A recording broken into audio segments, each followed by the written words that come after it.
and the policy of the African National Congress known as broad-based black economic empowerment. Now, that is a failed policy. Why is it a failed policy? Because it's the same people getting the same tenders over and over again until you've created an elite that is untouchable, while real business people who are trying to grow their organizations at a grassroots level are not getting the support that they need. What we really need to see is the word itself, black economic empowerment, not the ANC's policy, but an entire transformation, entire empowerment of a class of people or a group of. So while many black South Africans today actually believe that BEE is a system that's set up to redesign or reform the historical injustice that has been impacted by the apartheid regime, Chris Pappas here believes that BEE is unnecessary in South Africa at the moment, especially the BEE being enforced by the ANC at the moment, and that he will scrap that particular BEE and has a new plan, a new form of BEE to correct the historical injustice against the blacks in South Africa. Let's listen to Chris Pappas' plan to recorrect BEE as it's practiced by the ANC at the moment, and I'll be back for some really interesting analysis on the BEE campaign from 1994 onwards. So the DA completely scrubs black economic empowerment of any shape or form from its manifesto.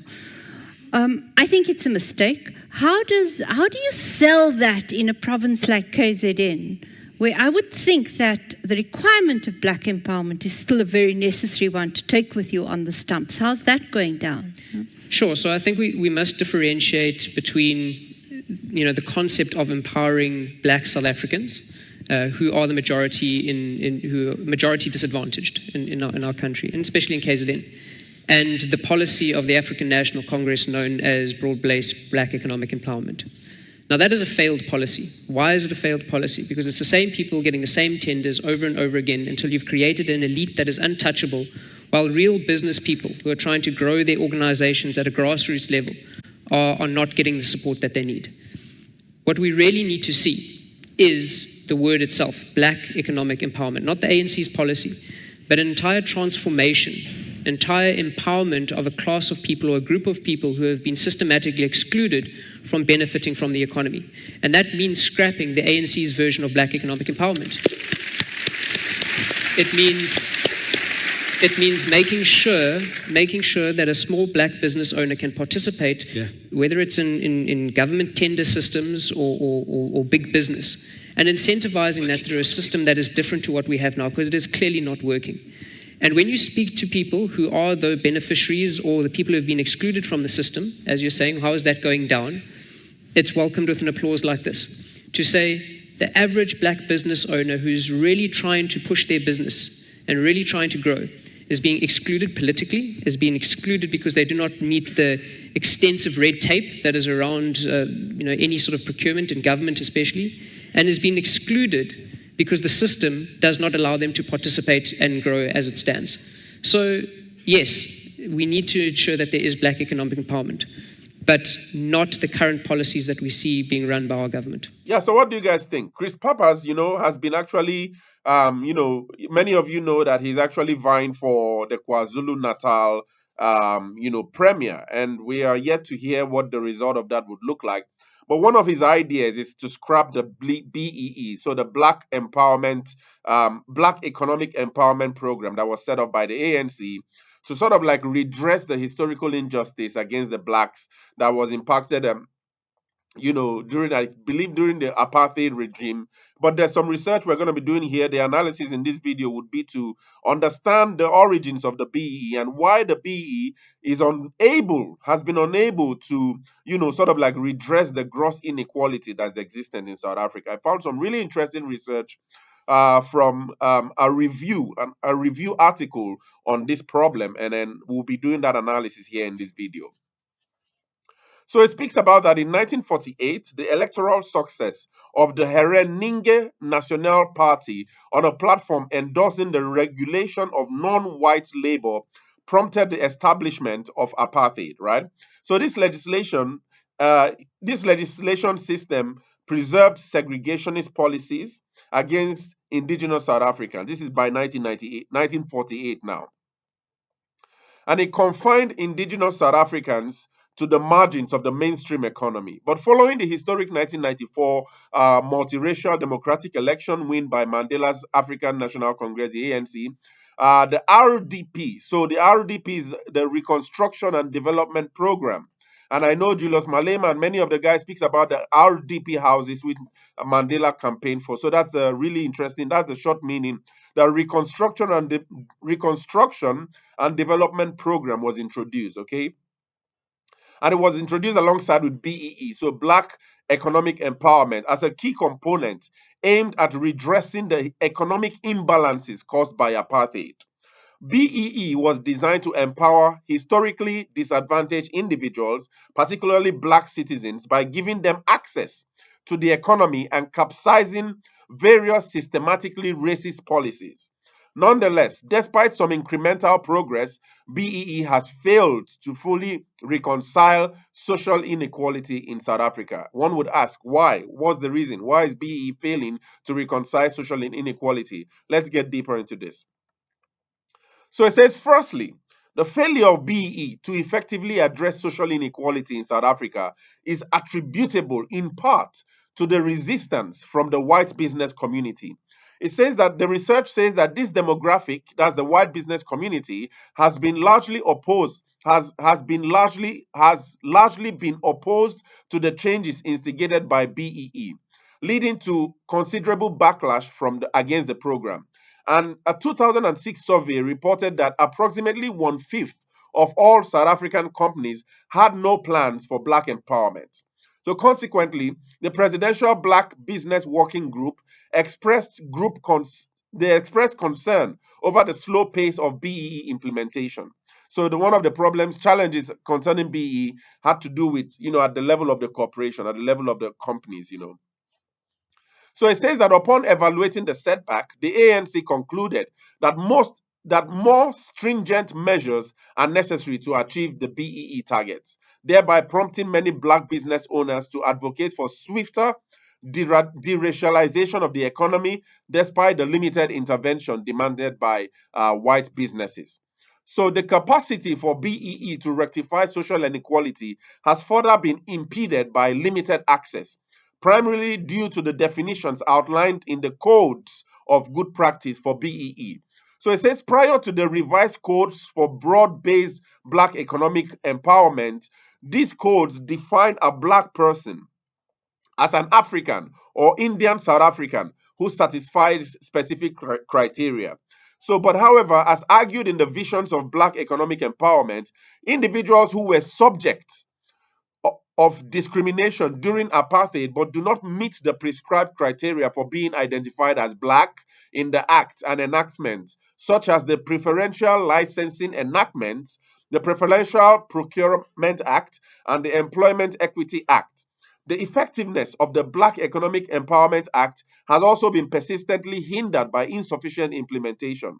So this kind of speaks to Gayton Mackenzie's argument of how he speaks about how a lot of the coloreds in Africa, in South Africa, have not been considered as Africans. Okay, and that's one of his, one of the things that gets him really upset, in the fact that many coloreds today were not considered Africans originally, and so they kind of seem lost in a way in South Africa. So this BEE campaign now spoke about a definition for a Black person in South Africa, and that person that has to be considered as Black to be included in the BEE program. So the definition, the criteria for a Black person was an African or an Indian South African. In other words, there might have been many coloreds, people referred to as coloreds in South Africa, who do not qualify to be Africans. And that's the problem the PA, the Patriotic Alliance led by Gayton Mackenzie, seems to be fighting.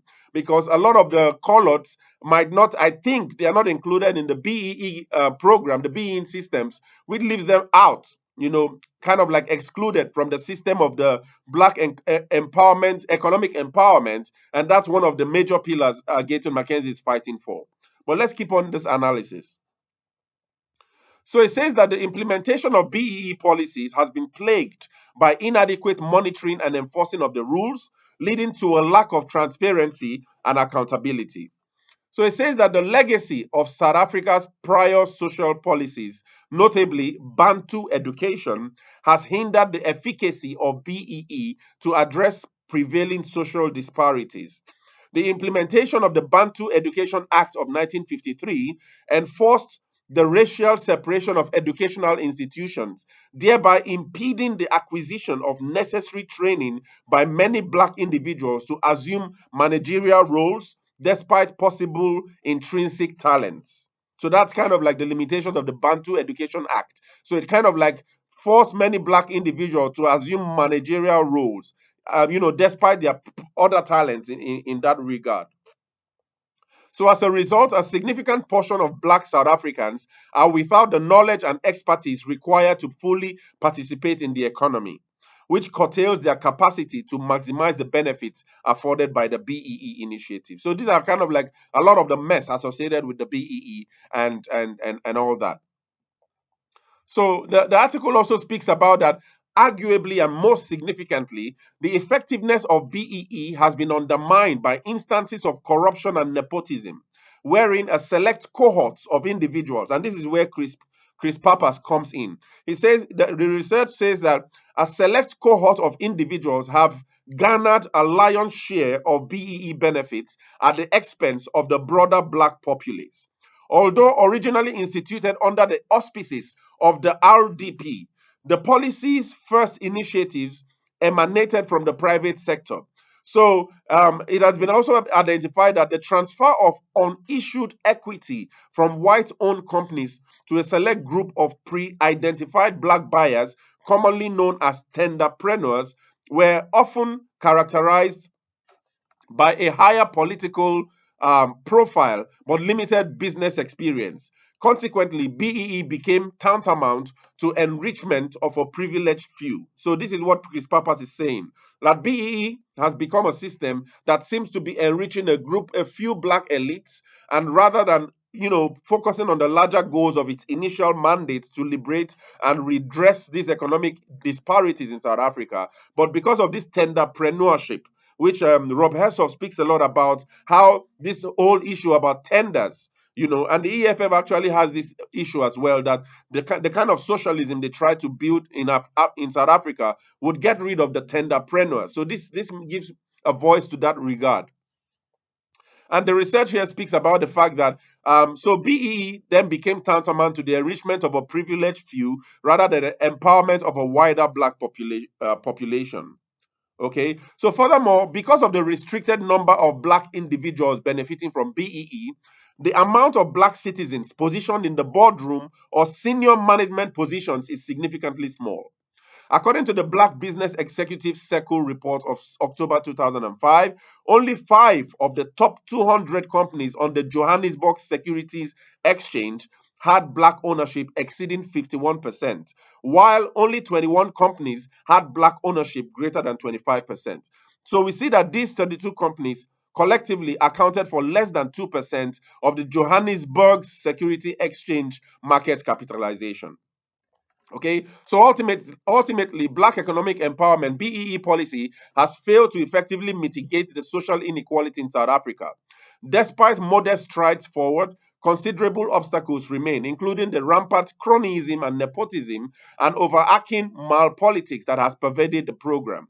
So, in light of these challenges, a renewed approach may be warranted to redress the underlying economic asymmetries. And this is what Chris Pappas is speaking about here. So, Chris Pappas has a plan to eradicate the BEE program the way it is operated now, with the tenderpreneurs and the tender system that has privileged just a few privileged blacks, across the board, while leaving a large majority of blacks poor and, uncatered for. So Chris Pappas wants to eradicate that, and he has a really interesting plan which he speaks about in this video to really kind of like redress this economic injustice that has been impacted on the black communities ever since the apartheid regime. So it's been a lot of information. These are kind of like the issues with the BEE, which this research speaks about and Chris Pappas speaks about. But I want to also hear from you guys. Share your thoughts. What do you guys think about BEE? I know a lot of South Africans, a lot of white South Africans believe that BEE is not working. It's not really working, and it's kind of like, along the same trajectory, empowering a few black elite. But generally, let's share thoughts. What do you think about BEE? Share your thoughts in the comments.